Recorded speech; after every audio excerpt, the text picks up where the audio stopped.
Pues buenos días, otro domingo más vamos a comenzar con nuestra reunión. Como veis, todavía tenemos que seguir de forma virtual. Os damos la bienvenida a todos los que nos estáis viendo, en especial a algunas personas de la obra social que sabemos que, porque nos lo han pedido, los enlaces y que nos estarán viendo. Y nada, la bienvenida a todos este domingo y vamos a empezar con la primera alabanza.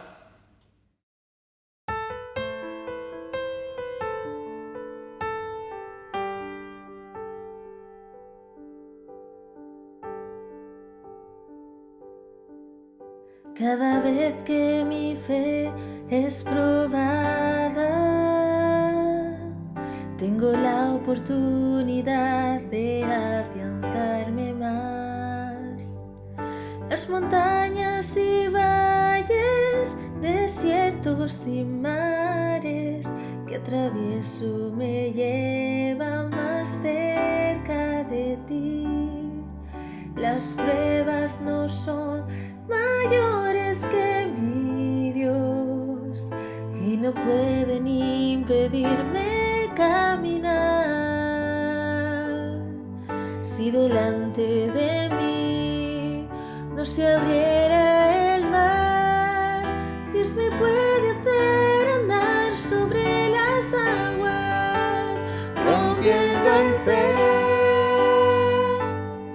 Toda mi vida se revestirá de tu poder, rompiendo en fe.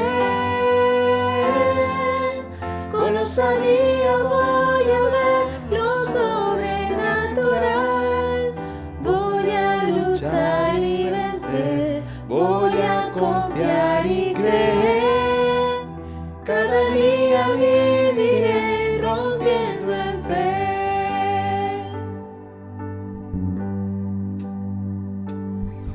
Cada vez que mi fe es probada, tengo la oportunidad de afianzarme más. Las montañas y valles, desiertos y mares que atravieso me llevan más cerca de ti.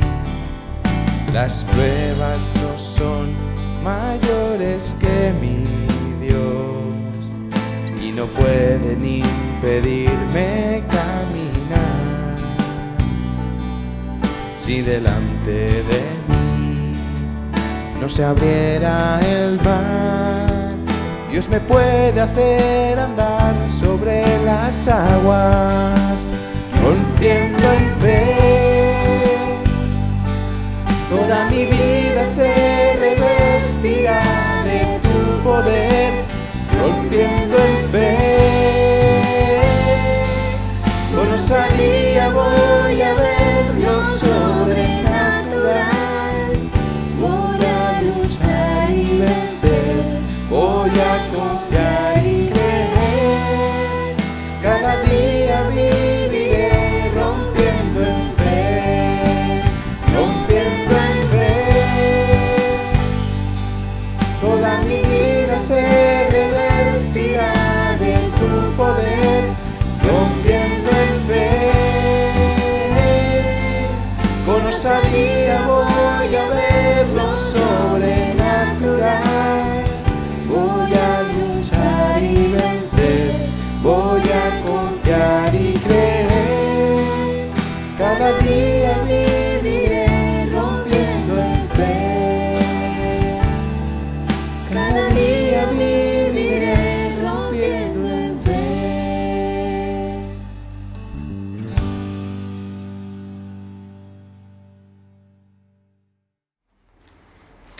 Bueno, pues hoy la intervención o la participación, la presidencia que voy a hacer, quiero que se centre en un tema específico relacionado con el ámbito familiar, vamos a decirlo así. Para ello me gustaría, evidentemente ahora no vais a poder hacerlo, pero que os leyeseis en 2 de Samuel los capítulos 15, 16, incluso el 17. Pero bueno, de momento, cuando podáis, si os podéis leer esos capítulos, ya veréis qué interesantes. ¿Y de qué hablan estos capítulos? Pues hablan de un acontecimiento histórico en el pueblo de Israel, que es la traición de Absalón a su padre, el rey David. ¿Por qué voy a presentaros este texto entre otros? Pues porque esta semana pues, han sucedido una serie de acontecimientos que me han hecho reflexionar sobre estos temas. Entonces, ¿qué sucedió con Absalón? Pues que llega un momento en que, como ya os he dicho, se subleva.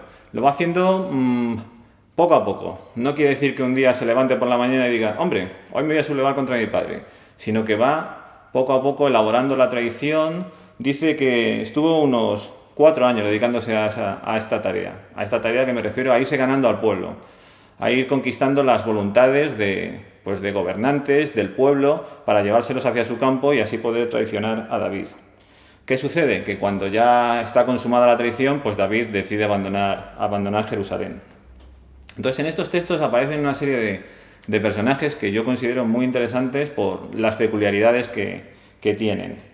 Y os voy a comentar solo sobre algunos, no sobre todos los que aparecen. Por ejemplo, aparece Aitofel, que dice que es uno de los que conspiró contra David. Fijaros si es importante este personaje, era un consejero realmente, que David pide al Señor que entorpezca los consejos que pudiese dar a Absalón, su hijo. Llega hasta tal punto la importancia que en uno de estos versículos dice que cuando hablaba Aitofel era como si se consultase la palabra de Dios. O sea, fijaros la relevancia de este personaje. Otro personaje también que me llama la atención es un tal Husai Arquita, que cuando ya David estaba partiendo desde Jerusalén, estaba yendo al exilio, podemos decir, salió a su encuentro, rasgó sus vestidos, se echó tierra sobre su cabeza. Quiere decir que sentía lo que estaba sucediendo. Era un verdadero amigo de David y estaba participando de su tristeza. Pero también hay otro personaje, Simei, hijo de Gera, que era de la familia de Saúl. Y aquí viene el contraste, sobre todo con el personaje anterior, con Husai. Porque ¿qué hace este Simei? Pues sale al encuentro de David, de todos los que van con David, y le maldice. Directamente empieza a maldecirle. De hecho, en algún versículo hasta dice que le tira piedras. Entonces vemos tres diferentes modos de actuar, digamos, de diferentes personajes de los que aparecen. Entonces, ¿este capítulo de qué nos habla? Pues nos habla de la traición de un hijo hacia su padre, de un súbdito hacia su rey, de Absalón hacia David. ¿Y qué dice la Biblia en cuanto a la relación entre padres e hijos? Pues todos conocéis versículos claves que aparecen en el Antiguo Testamento, pero yo quiero leeros cómo lo dice el Señor Jesús en Mateo.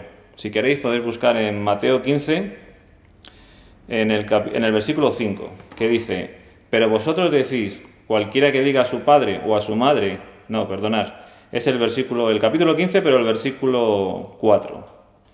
Mateo 15, 4. Porque Dios mandó diciendo, honra a tu padre y a tu madre, y el que maldiga al padre o a la madre muera irremisiblemente. Como veis, lo deja bien claro, hay que tener respeto hacia los padres.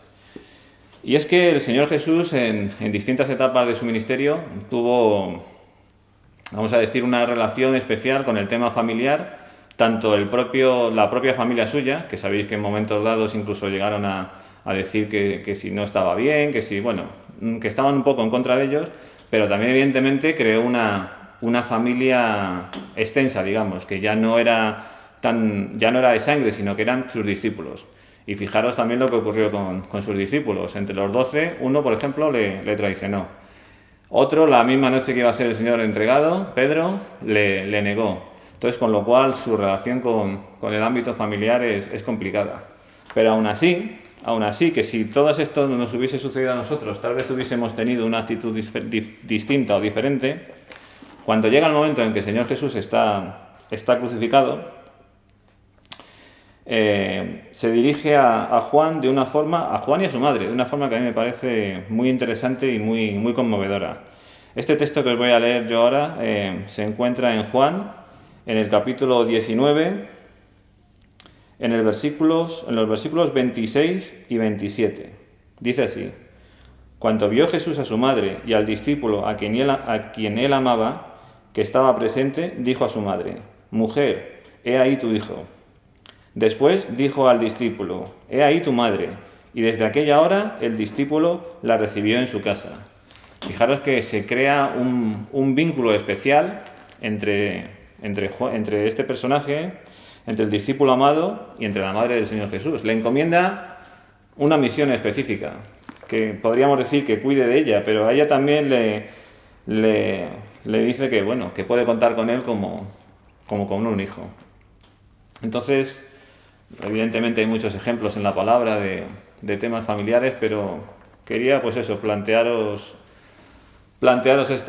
este ejemplo. Por un lado, la tradición de Absalón, y por otro, cómo el Señor Jesús nos enseña cómo tienen que ser nuestras relaciones familiares, más allá de la propia sangre, sino también con personas, como en el caso de la congregación, que sin tener un vínculo familiar, pero sí lo tenemos familiar espiritual, porque todos los vínculos familiares, ya sean por sangre o sean por el caso de la congregación espirituales, son la voluntad del Señor.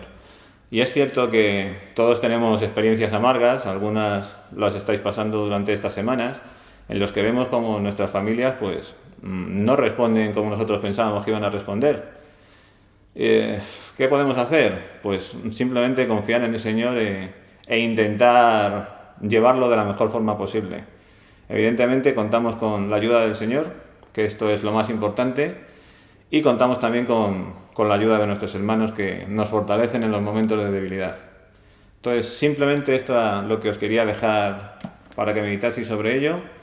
Espero que sea de utilidad para todos y que el Señor os bendiga. Muchas gracias.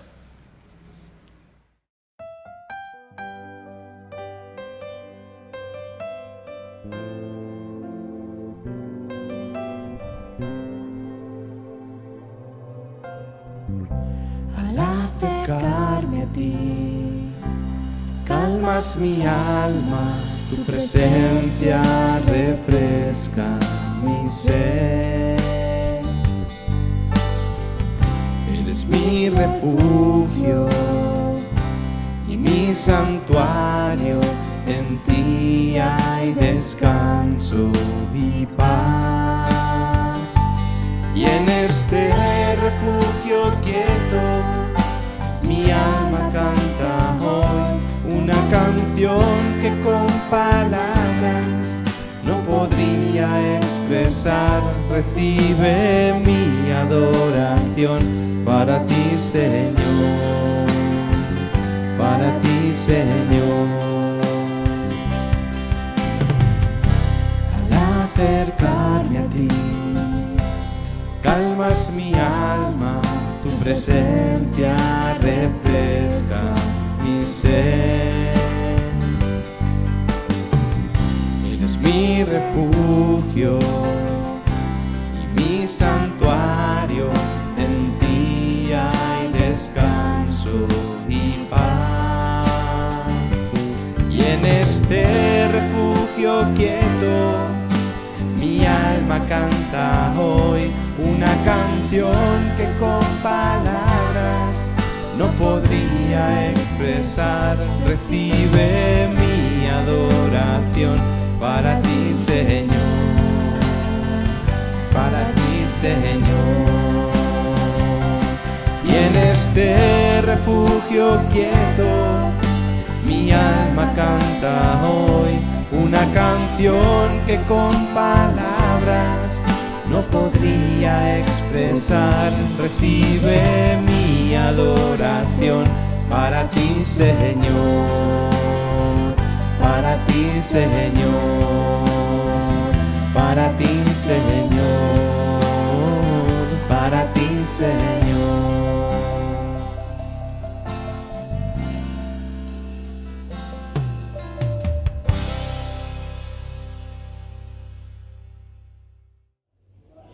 Muy buenos días, hermanos de la Iglesia de Shaddai. Este domingo pues voy a compartir una porción de la palabra del Señor con ustedes que espero que sirva de mucho y renueve nuestra fe cada día en Dios, a donde quiera que yo vaya. Este es el Salmo 146, versículo 5. Coloca a Dios al principio y serás feliz hasta el final. Señor, quiero entregarte y quiero que toda la humanidad entregue su corazón, su vida y su destino. Que nos enseñe a rodearnos de ese precioso amor que tú nos das, que tú nos has enseñado, Señor. Ayúdanos y enséñanos a vivir para ti. Conviértenos en personas nobles y ayúdanos a tener el control de nosotros mismos y sobre todo de nuestras emociones. Permítenos sembrar amor y fe a donde quiera que nosotros vayamos. Te damos gracias, Señor, porque siempre estás con nosotros en las tribulaciones, nos has cuidado y te damos gracias, Señor, por mantenernos en esta fe y en este amor hermoso que sentimos y en esta gratitud que sentimos todos los días por ti, por tu amor y por tu bondad.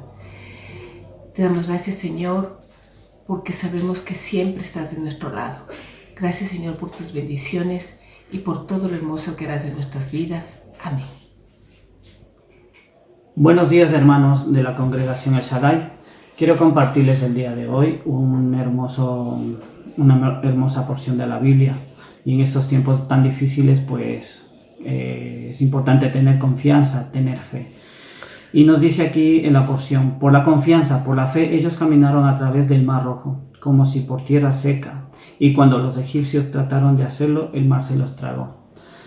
Debemos reflexionar acerca de estos tiempos en los cuales hay mucha gente que ha perdido la confianza, la fe.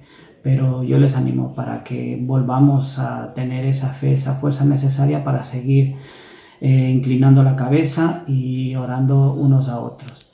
Pedimos pues por favor que compartamos esta porción para darnos ánimo como iglesia unos a otros.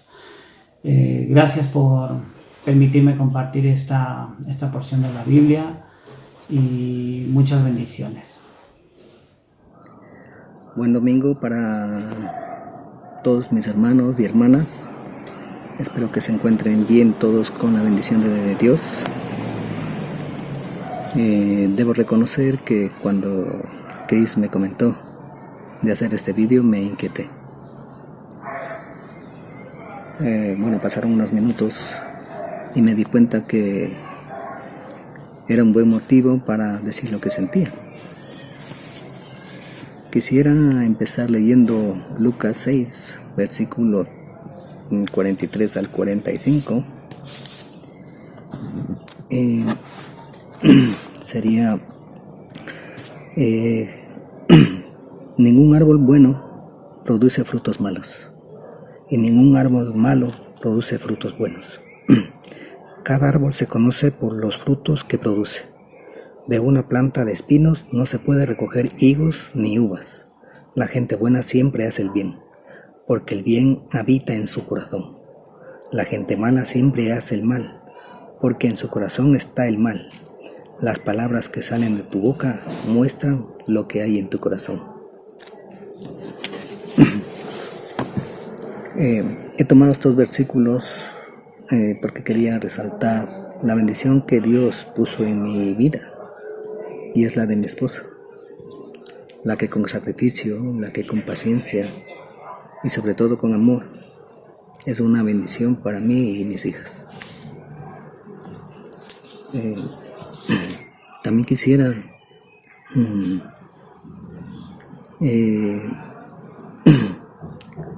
decir que hay hermanos y hermanas que son una bendición en nuestras vidas.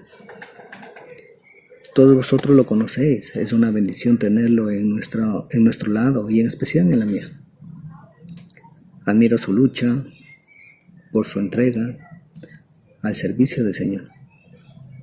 Hablo de José Manuel. Siempre ha tenido palabras justas en el momento apropiado. Eso es una bendición. También quisiera resaltar para quien le conocemos por su gran corazón, por estar siempre dispuesta a ayudar. Y estoy hablando de Nieves y Juan. Eso también es una bendición.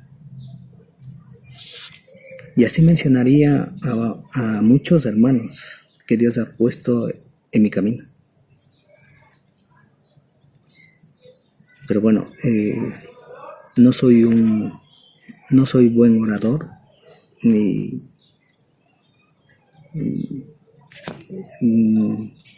en directo pues soy mucho más nervioso que en la cámara. Pero bueno, para terminar quisiera leer Jeremías 17, versículos 7 y 8.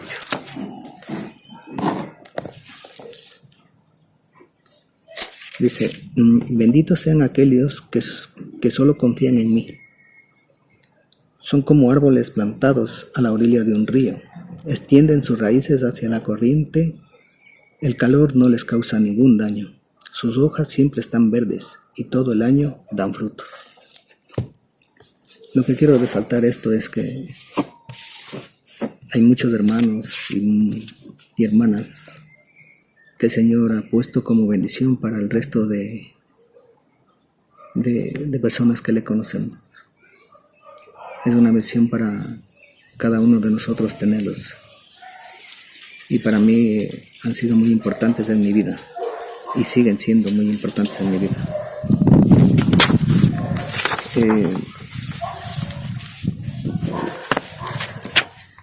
También quisiera decir que me ha dado alegría de compartir con vosotros la gracia de Dios, la gracia del Señor.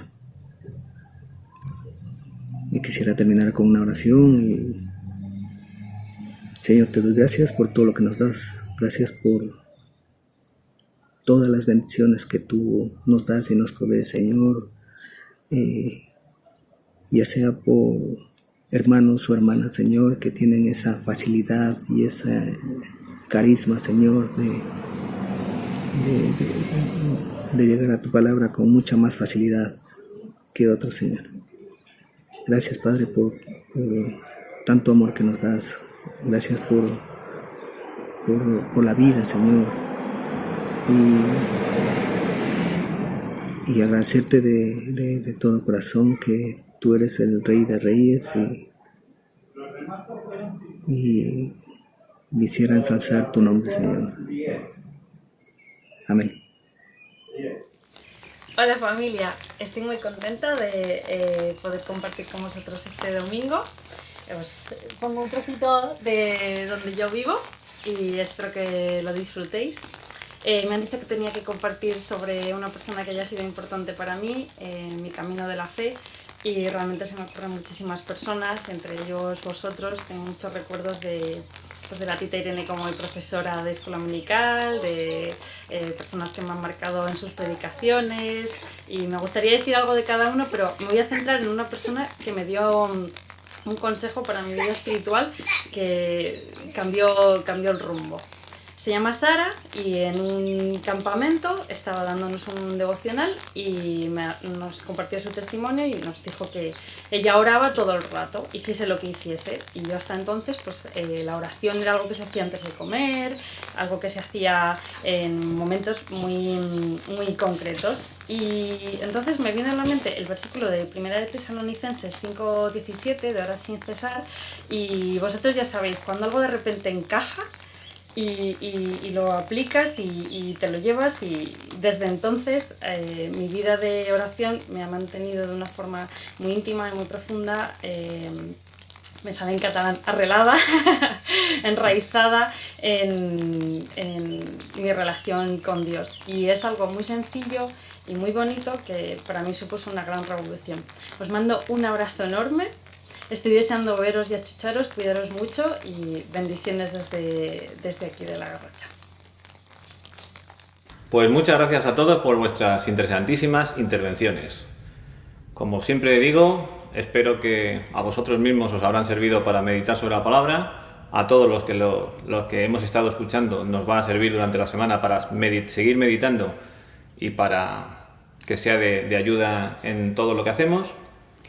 Y bueno, vamos a pasar ahora a uno de los momentos, o al momento fundamental por antonomasia, que es la participación en la mesa del Señor. Está claro que cada uno hoy estamos todavía en nuestras casas, algunos estaremos acompañados por nuestros familiares, otros estarán solos, pero todos en un mismo espíritu. Vamos a celebrar esta cena del Señor con un mismo ánimo, con una misma fe y con una misma devoción.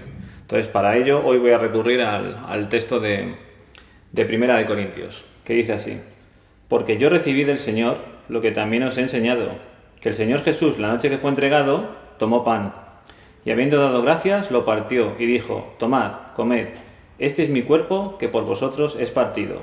Haced esto en memoria de mí.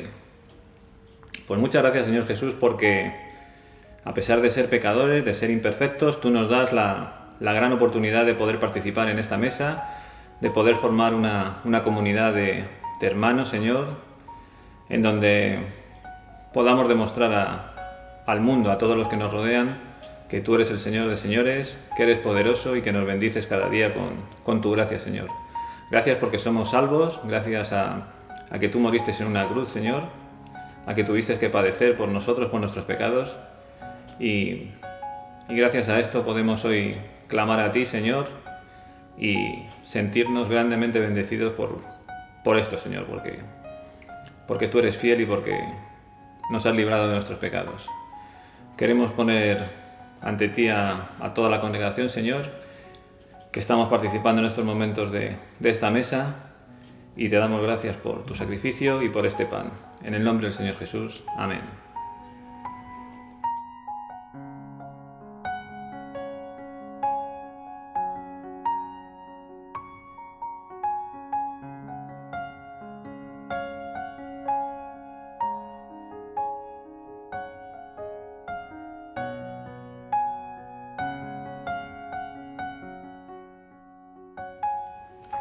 Continúa el texto de Corintios diciendo: asimismo, tomó también la copa, después de haber cenado, diciendo: esta copa es el nuevo pacto en mi sangre. Haced esto todas las veces que la bebiereis, en memoria de mí. Pues sí, Señor, no podemos más que darte continuamente las gracias por este sacrificio. Gracias, Señor, por tu sangre derramada, y gracias por este vino que representa como nada en el mundo la salvación y la bondad que tuviste por todos nosotros. En el nombre del Señor Jesús te lo pedimos todo. Amén.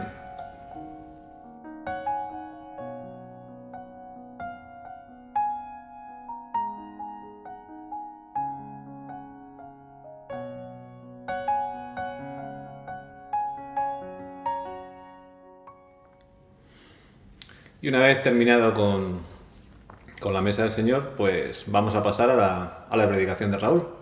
Así que estar atentos a sus palabras, porque evidentemente son sus palabras, pero están inspiradas por el Señor.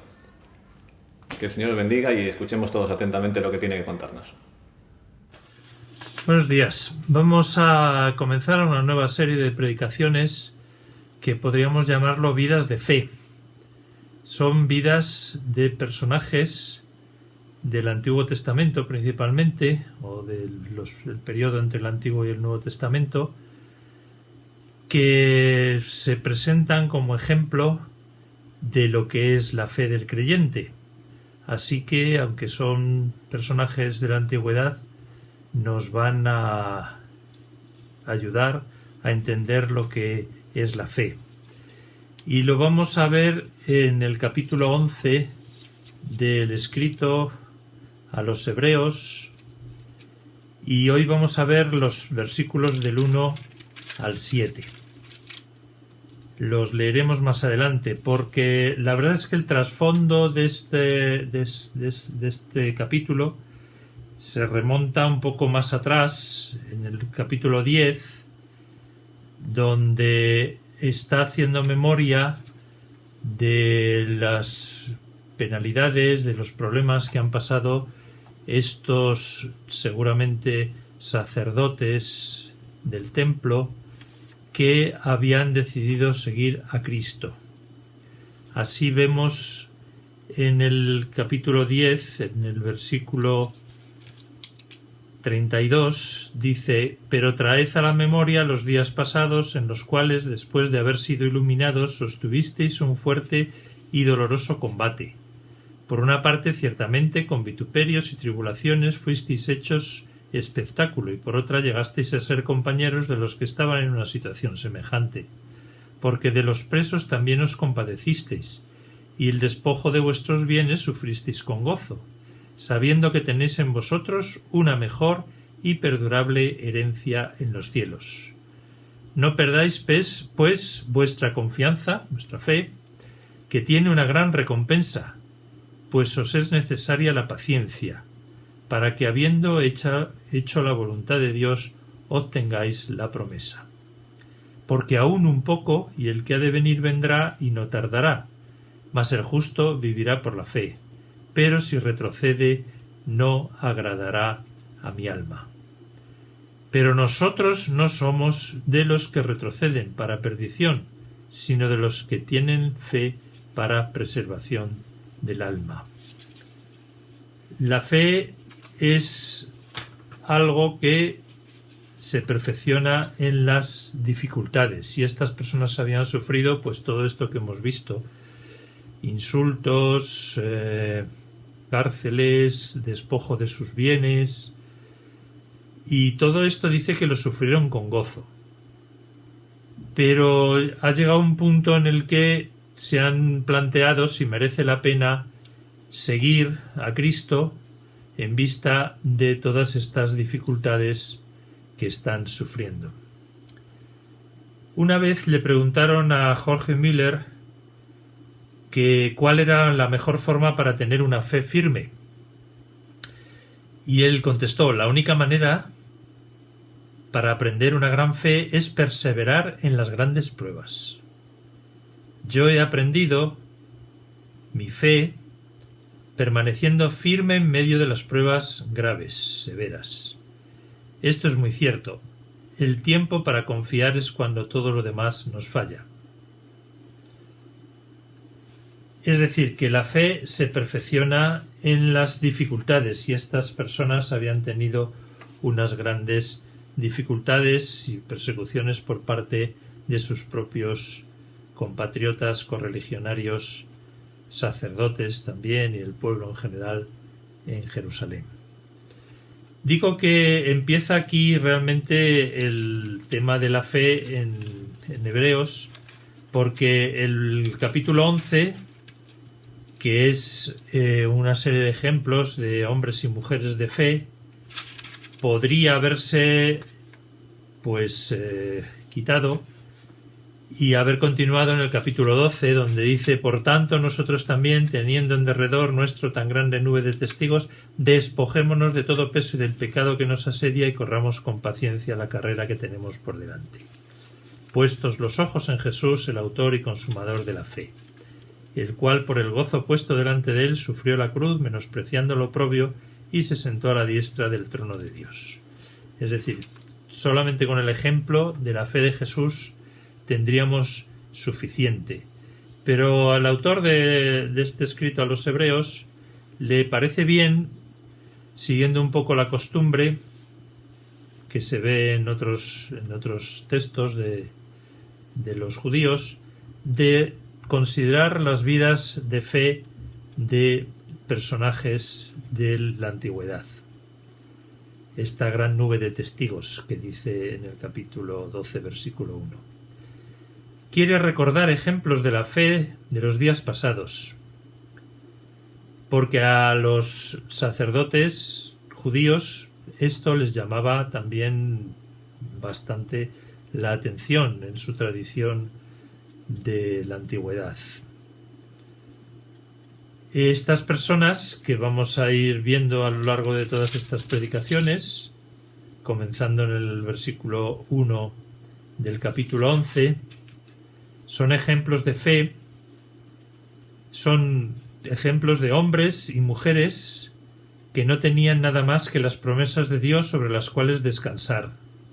No tenían ninguna evidencia visible de que estas promesas tuvieran cumplimiento alguna vez. Eran simplemente promesas. Sin embargo, estas promesas, que venían de parte de Dios, significaron tanto para ellos que el curso entero de sus vidas lo amoldaron a la luz de estas promesas. Las promesas estaban relacionadas con un estado de cosas pertenecientes al futuro, pero esta gente actuó como si ese estado de cosas ya estuviera presente, es como si el futuro se hubiese realizado y ya estuviesen disfrutando de estas promesas. Porque estaban muy convencidos de que Dios podía y quería cumplir lo que había prometido. Así que quedan como hombres y mujeres de fe. Por eso a estos hombres y mujeres, no de la antigüedad, sino de contemporáneos del escritor, del escrito a los hebreos, les venía muy bien recordar quiénes habían sido estas personas y cómo se había caracterizado su fe. Y por eso les explica en los primeros versículos de este capítulo 11 lo que este escritor entiende por fe. Se nos dice que la fe es la certeza de lo que se espera, versículo 1, la convicción de lo que no se ve. En este escrito vais a notar la importancia que tiene la vista en estos pasajes. Es decir, es, resumiéndolo, cuando se refiere a Moisés, que vio lo invisible. Vio lo invisible. Viendo lo invisible. Es decir, que de alguna manera tenían presente esta promesa y se les aparecía en su mente como una realidad. En el versículo 27 del capítulo 11 dice que Moisés dejó Egipto no temiendo la ira del rey porque se sostuvo como viendo al invisible. Es muy importante porque se representaban el futuro, que en esos momentos no era visible, como era invisible, como algo visible. Es decir, su fe consistió en confiar en la palabra de Dios y dirigir sus vidas en conformidad con ella. Así que tenían dos aspectos. Esta fe tenía dos aspectos. Las cosas futuras, pensar en las cosas futuras que se hacían presentes por medio de la fe. Eso que se les prometía en el futuro se hacía presente por medio de la fe. Y las cosas que no se veían externamente eran visibles. Así que tenía dos aspectos. Las cosas futuras que ya se empezaban a realizar en el presente, o ellos vivían en el presente como si esas cosas futuras se hubiesen realizado, y también las cosas que en el presente no eran visibles, eran invisibles como si fuesen realidades visibles. Vamos a hacer una pequeña meditación sobre esta definición, o más bien esta descripción de la fe, cuando dice que es la certeza de lo que se espera, la convicción de lo que no se ve. La fe en que las cosas futuras ya se van a realizar por la esperanza, se pone en marcha, se pone en funcionamiento la esperanza, y la convicción de lo que no se ve se hace presente y se hace realidad en la vida de ellos. La palabra que se utiliza para certeza es una palabra en griego que tiene que significa sustancia o esencia real de una cosa en contraste con lo que aparenta serlo. Es decir, algunas traducciones antiguas dicen la sustancia de lo que se espera. Aquí se ha traducido en esta versión del 95 Reina Valera por la certeza de lo que se espera. Y tiene un sentido también subjetivo en que es confianza o seguridad. Podríamos decir que la fe es la seguridad de lo que se espera, de que lo que se espera se está realizando, se va a realizar. Tiene mucho que ver con lo que el apóstol Pablo llama las primicias o las arras de la herencia venidera de los creyentes. Es decir, es un anticipo, las arras, las primicias es un anticipo de lo que va a venir después. Como si Dios no nos quisiera dejar en oscuridad, ni nos quisiera dejar en expectación, sino que nos da algo para que nosotros podamos ya ir disfrutando de lo que será la herencia total. Son las primicias o las arras. En Romanos 8:24, Pablo, y en ese sentido sigue un poco la línea del escritor el escritor a los hebreos sigue la línea de Pablo, dice que la esperanza que se ve es esperanza, porque lo que alguno ve hay que esperarlo. Es decir, si lo tienes delante, si lo ves, pues ya se ha cumplido, por lo tanto no tienes por qué desarrollar tu esperanza. Pero no es este el caso. El caso es que estamos esperando lo que no vemos. Si esperamos lo que no vemos, con paciencia lo aguardamos. Es lo que también les está diciendo a los hebreos, a los sacerdotes, este escritor, diciendo que es necesaria la paciencia para que se obtenga la promesa. Algunos piensan que esta epístola, que es este escrito a estas personas judías que estaban pasando por estas dificultades, es un escrito de Pablo. En las versiones antiguas se decía que era de Pablo, o sea, no nos debemos sorprender porque siga la línea de Pablo, porque algunos pensaban que era de Pablo. Pero desde luego sigue un poco en esa misma, en sus razonamientos, los razonamientos de Pablo. Es decir, que lo que esperamos, lo que no vemos, con paciencia lo guardamos, es como si realmente lo estuviésemos disfrutando ya. Hay una traducción de Ginebra que dice que fe es aquello que causa que aparezca aquella cosa que se espera. La esperanza unida a la fe hace que lo que se espera tenga una realidad en el presente. La segunda palabra que se utiliza, la primera es certeza, la segunda es convicción. Convicción o refutación es certeza, pero tiene que ver con las cosas físicas. La visión física produce convicción o evidencia de cosas visibles. Pero sin embargo la fe es el órgano que capacita a las personas para ver el orden invisible, como hemos leído de Moisés, que se sostuvo como viendo al invisible. Filón de Alejandría, un escritor que también ha influido mucho en el escritor de los hebreos, decía que la fe hacia Dios era la aprehensión de lo que no se ve. Por medio de la fe lo que no se ve se hace visible. Es lo que nos está queriendo decir el escritor a los hebreos. Y después de haber definido así la fe, pues nos pasa a poner ejemplos. Ejemplos de realidades que las aprendemos, que las podemos asimilar por medio de la fe.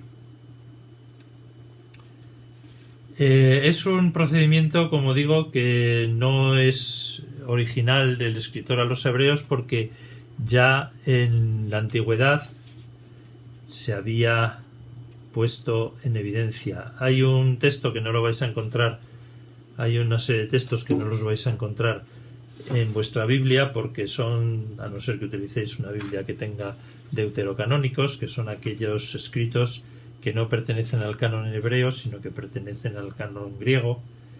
Y en el libro que se llama Ben Sira o Eclesiástico hay lo que se llama la sabiduría en la historia, es el capítulo 44, va desde el capítulo 44 hasta el capítulo 50, donde dice: hagamos el elogio de las personas ilustres, de los antepasados que fueron nuestro origen.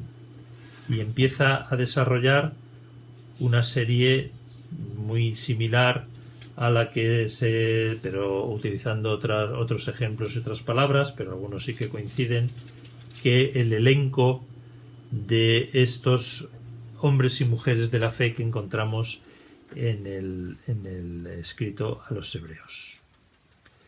Es un procedimiento que se llama diatribeo, diatriba, un procedimiento retórico que consiste en recordar estos ejemplos, en este caso de fe, pero podían ser de otras cosas. Pero en este caso y en el escrito de Hebreos 11 es de hombres y mujeres de fe.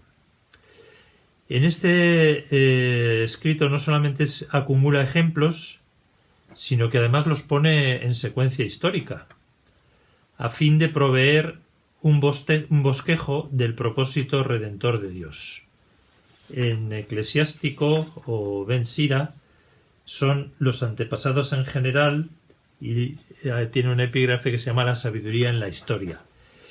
En este escrito a los hebreos también va desgranando y describiendo desde un punto de vista histórico a aquellas personas que fueron hombres y mujeres de fe, porque de esa manera les cumple dos finalidades: no solamente poner como ejemplo a estas personas, sino también hablar de lo que constituyó la fe para ellos y de ver que Dios tiene un propósito redentor en la historia que se manifiesta se ha manifestado en estas personas que dieron testimonio de su fe en Dios y en su propósito redentor. Así que desde la época de la promesa, todas estas personas que aquí cita son personas que no experimentaron la promesa. La promesa es Jesús, autor y consumador de la fe. Pero sí que inauguraron, o que Jesús inaugura la época del cumplimiento, y estas personas pues vivieron de las promesas hasta que ellos no pudieron ver a Jesús. Nosotros somos más afortunados que ellos porque hemos visto el cumplimiento de todas las promesas de Dios en este Jesús que se manifestó en la historia. Por eso ellos tienen quizás más mérito en un sentido que nosotros, porque no tenían atisbos ni vieron la confirmación de sus promesas, de las promesas de Dios en Jesucristo. Pero antes de pasar a las personas concretas, el autor nos habla también de que podemos comprender cómo el universo fue hecho por la palabra de Dios, de modo, otra vez vuelvo a utilizar aquí el símil, la metáfora de lo invisible y de lo visible, comprendemos que el universo fue hecho por la palabra de Dios, de modo que lo que se ve, lo que nosotros podemos percibir ahora con nuestros sentidos del universo, fue hecho de lo que no se veía. Lo que se ve fue hecho de lo que no se veía. En realidad se está refiriendo al universo, no solamente al universo físico, sino a un universo espaciotemporal que los antiguos traducían como las edades, es decir, el despliegue a lo largo del tiempo de esta realidad espacial. Y aquí nos dice algo que ya había anunciado en el primer capítulo, en el versículo 2, donde dice que el universo fue hecho por medio del Hijo. Allí utilizaba la palabra logos. Aquí utiliza otra palabra que también significa palabra, pero no es exactamente logos.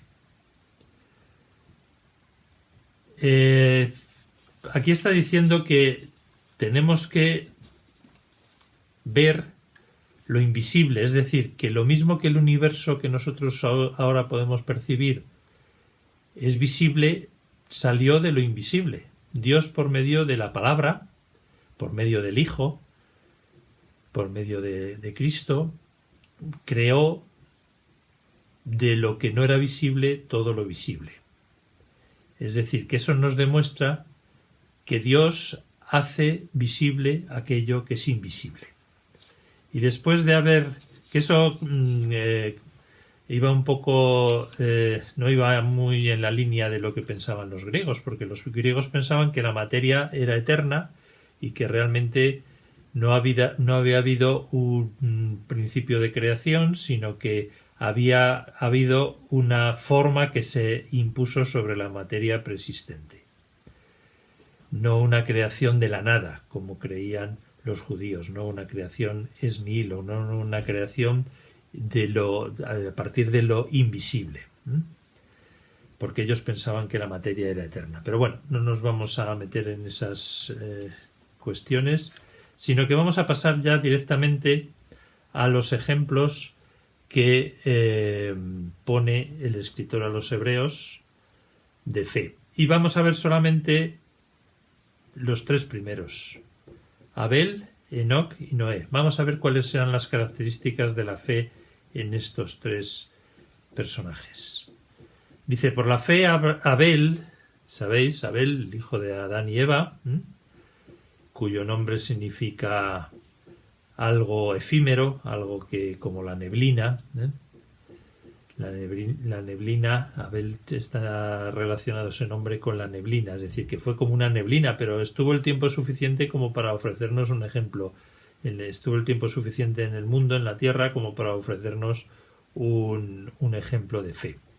Dice, ofreció a Dios más excelente sacrificio que Caín, por lo cual alcanzó testimonio de que era justo, dando Dios testimonio de sus ofrendas, y muerte aún habla por ella. Y muerto, aún habla por ella. Es decir, alcanzó testimonio de que era justo. Aquí hay una relación entre la justicia y la fe. En el capítulo anterior hemos leído que el justo, el versículo 38, mas el justo por la fe vivirá. Y eso es una frase también que encontramos en los escritos de Pablo, sobre todo en la epístola a los Gálatas y en la epístola a los Romanos. El justo por la fe vivirá. ¿Qué es lo que hizo Abel con respecto a su hermano Caín, que demuestra que era un hombre de fe? Pues ofrecer sacrificios a Dios. También Caín ofrecía sacrificios, pero sin embargo Dios aceptó los sacrificios de Abel antes que los de Caín. Dice aquí, ofreció a Dios más excelente sacrificio que Caín. Se ha tratado de explicar esto diciendo que Abel ofrecía de sus rebaños los corderos, la sangre de los corderos. Se ha querido ver una prefiguración del sacrificio de Cristo. El escritor puritano John Owen fue el que inauguró esta del siglo XVIII, inauguró este pensamiento de que Dios escogió el sacrificio de Abel más que el de Caín porque eran sacrificios de sangre por los cuales él se ponía, ofrecía estos animales, y de esa manera Dios los aceptaba, mientras que Caín ofrecía sacrificios de la tierra que había sido maldita. Bueno, es una línea de pensamientos, pero probablemente no se refiera a esto, por lo menos no lo explica de esa manera. Lo que quiere decirnos aquí el escritor de los hebreos es que en realidad el sacrificio de los impíos, y a Caín se le consideraba un impío, un pecador, son abominación al Señor, mas la oración de los rectos es gozo. Es decir, que no se puede ofrecer un sacrificio del tipo que sea. Una persona no puede ofrecer un sacrificio a una persona que no es justa, una persona que es pecadora, una persona que es abominación, que es impía, porque eso es abominación al Señor, como nos dice Proverbios 15:8. El sacrificio de los impíos es abominación al Señor, mas la oración de los rectos es gozo. O dicho de otra forma, sin fe es imposible agradar a Dios. Abel agradó a Dios por su fe, y la manifestación de esa fe fue que ofreció unos sacrificios agradables a Dios. El justo vivirá por la fe. Vamos a ver que todas estas personas tienen como base, como como sustrato esta fe que desarrollaron y con la cual agradaron a Dios, porque el justo vivirá por la fe y sin fe es imposible agradar a Dios. Abel vivió y actuó por fe, de tal manera que sus sacrificios fueron aceptables a Dios. Más adelante hablará de los mártires, porque aquí se presenta a Abel como un mártir, una persona cuya sangre, la voz de su sangre, que es lo que le dice a Caín, la voz de la sangre de tu hermano clama a mí desde la tierra. Aquí hay una prefiguración de ese sacrificio maravilloso de nuestro Señor Jesucristo, que no se puede considerar un mártir, sino que él fue voluntariamente y se ofreció en sacrificio a Dios, y por medio de ese sacrificio nosotros podemos entrar en esa comunión con nuestro Dios. Pero más adelante lo va a poner como ejemplo a Jesús también, de alguien que tiene fe hasta la muerte, hasta morir y ofrecerse en sacrificio. Es decir, que Abel inaugura esa línea de personas que mueren por su fe. El más estimable y el supremo es Jesús, que es el autor y consumador de la fe, el cual por el gozo puesto delante de él sufrió la cruz, menospreciando lo oprobio, y se sentó a la diestra del trono de Dios, como nos dice el capítulo 12. El segundo ejemplo de fe que nos pone es el Enoc, anterior a los patriarcas. Son personajes anteriores al diluvio. Se nos dice que vivieron muchos años. Enoc fue el padre de Matusalén, que vivió 365 años. Enoc vivió 365 años, Matusalén vivió más años. Y en la antigüedad se le consideraba un profeta que había sido encontrado justo y perfecto con respecto a Dios. Se nos dice de Enoc que caminó con Dios, es decir, que fue alguien que estuvo en comunión íntima con Dios y que fue transportado a la presencia de Dios sin haber gustado la muerte. Es decir, que Enoc se nos pone aquí como un ejemplo también de una persona que se encontraba justa, perfecta, que camina con Dios, y su recompensa fue que no pasó por la muerte. En el libro de la sabiduría, otro libro deuterocanónico, se nos dice que agradó a Dios. Y otra vez más se ve cómo la justicia y la fe están asociadas. Caminó humildemente con Dios y de esa manera, como nos dice Miqueas, ¿cuál es la característica de aquella persona, hombre o mujer, que agrada a Dios? Pues aquel que camina humildemente con Dios, que practica la justicia y la misericordia, porque eso es lo que Dios nos requiere a los seres humanos. Y en ese sentido, Enoc, este personaje de la antigüedad, pues nos habla de cómo la justicia y la fe están asociadas. Y por último, nos habla de Noé, que también se dice curiosamente que con Dios caminó. Y se nos habla de Noé, que por medio de la fe cuando fue advertido por Dios acerca de las cosas que aún no se veían, veis, otra vez vuelve a insistir en las cosas que no se veían, él tenía fe, Dios le había dicho que iba a destruir por medio de un diluvio a la humanidad. Y claro, cuando le vieron empezar a construir ese arca tan enorme, dice que con temor preparó el arca en que su casa se salvaría, pues dirían, este está loco, está construyendo un barco aquí en tierra firme, no está el mar cerca, este hombre ha perdido su cabeza.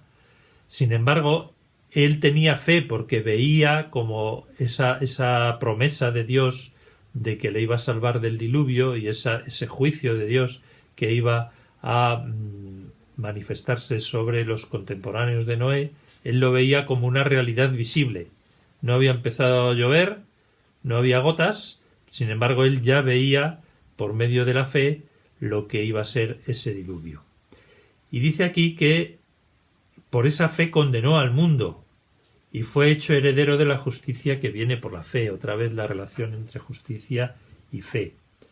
Construyó el arca conforme a todas las instrucciones que le había dado Dios, conforme a lo que Dios le mandó, y de esa manera fue otro de los justos que vivieron por fe. Y confirma otra vez aquello de que sin fe es imposible agradar a Dios.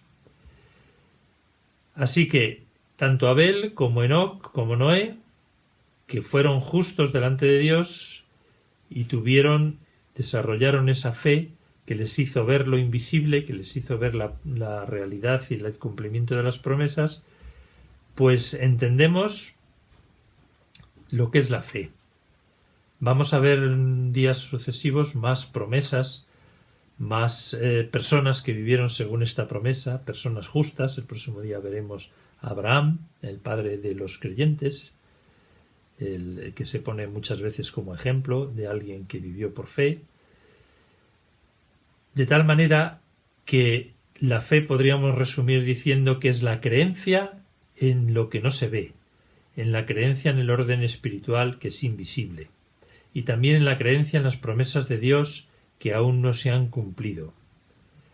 Creer en la palabra de Dios, en estas promesas, creer en su palabra, nos va a llevar a una recompensa prometida para aquellos que los buscamos. Sin fe es imposible agradar a Dios. La fe y la justicia van juntas. El caminar con Dios en nuestra vida nos lleva a esa relación íntima que nos hace conocer más a Dios y saber que sus promesas se van a cumplir. Pues ojalá estas personas nos inspiren en nuestra fe y podamos, a pesar de las dificultades, ver que esas dificultades son temporales, pero que en realidad lo que nos espera es una recompensa al final de nuestra vida. Que el Señor nos bendiga en esta semana. Pues muchas gracias, Raúl, por la predicación de hoy.